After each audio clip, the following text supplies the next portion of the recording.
তো আমরা আসলে কথা বলছিলাম স্কুলের উনি মার্কেটিং ডিপার্টমেন্টের হেড, রাইট?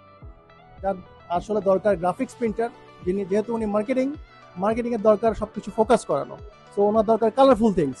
আমি আপনার কাছে জানতে চাইবো, আপনাকে একটু দেখালাম, আপনার কাছে কি মনে হয়েছে যে প্রিন্টারটা খুব জটিল কোনো কিছু না? আপনি কালার দেখে বা কোয়ালিটি দেখে আপনার আপনার একটু ফিডব্যাকটা যদি আপনি আমাদেরকে বলতেন। না না, ইটস ওয়ান্ডারফুল। আমি আগে আসলে এই প্রিন্টারগুলো কখনো দেখি নাই। আপনি আজকে আমাকে দেখালেন আর সেদিন একটু বলছিলেন। যেভাবে ক্যানভাসে বা পেপারে বা ফটো পেপারে কালারটা আসছে, খুবই সুন্দর, খুবই অ্যামেজিং, এবং কম সময়ে যে করা যাচ্ছে জিনিসটা হাতের কাছে, খুবই আসলে একটা ইউজফুল ব্যাপার।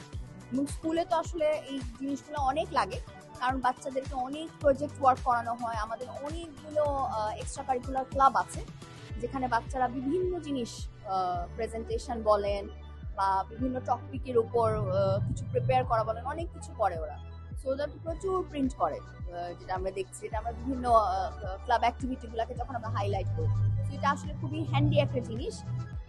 Printer is really good. এবং আমি যে আপনাদের অন্য অন্য প্রিন্টগুলো দেখলাম, কালারটা যেভাবে আসছে, স্পেশালি আমার এটা খুবই ভালো লাগছে যে ফ্যাব্রিকে যে খুব সুন্দরভাবে কালারটা প্রিন্ট হয়ে আসছে, খুবই সুন্দর জিনিসটা। Thank you very much for your time. Thank you so much.